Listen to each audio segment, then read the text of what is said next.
Good morning and welcome to today's class. We will be discussing a very important topic, again of clinical relevance and for theory examination. So today's topic is on lacrimal apparatus and the pathology that can occur in the lacrimal apparatus, which is called Dacryocystitis. The lacrimal apparatus essentially is comprised of the main lacrimal gland and the accessory lacrimal gland. So the lacrimal apparatus is also called the tear system to make it very simple for us to understand exactly what happens in the lacrimal apparatus. It is comprised of the punctum, the upper punctum and the lower. So there are two punctums, upper and lower punctum, and the canaliculi, again upper canaliculi and lower canaliculi, a lacrimal sac, the nasolacrimal duct. So this is what the apparatus is comprised of.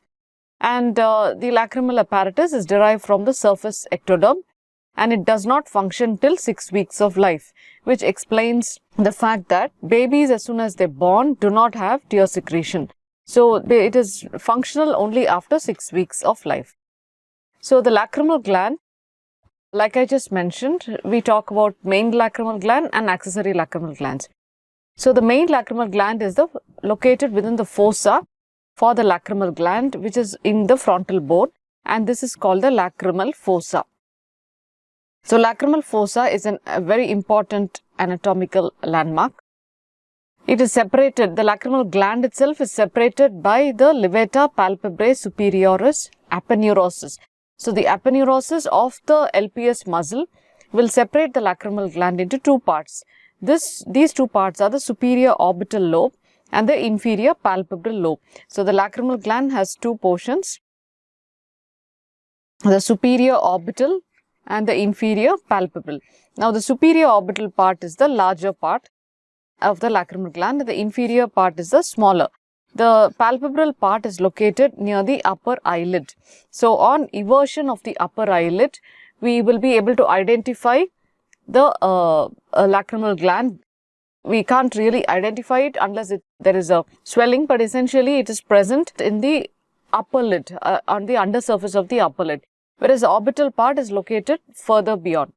And the accessory lacrimal glands are the glands of Cross and glands of Wolfring. Now, the shape of the lacrimal gland is typically almond shape, and this gland that secretes the tear film, the aqueous portion of the tear film. So, as we all are aware, the tear film is comprised of the outermost layer, which is a lipid, the middle layer, which is aqueous, and the innermost layer, which is mucin. So the aqueous layer, the middle layer, is being secreted by the lacrimal gland. We have the lipid portion in the anterior part and the mucin in the posterior part. That is, the mucin is closest to the cornea.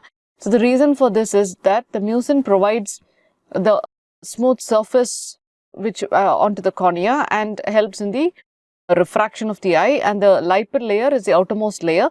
And one of the very logical reasons for this is because lipid will prevent evaporation of tears of the aqueous layer. So this lipid layer in a way acts like a barrier, and if there is some disease that can cause disruption of the lipid portion of the tear film, it can actually result in evaporative dry eye.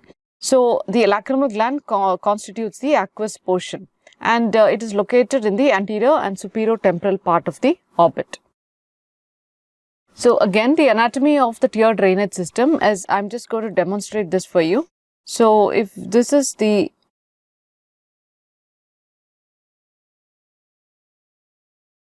eye and this is the punctum, this is a medial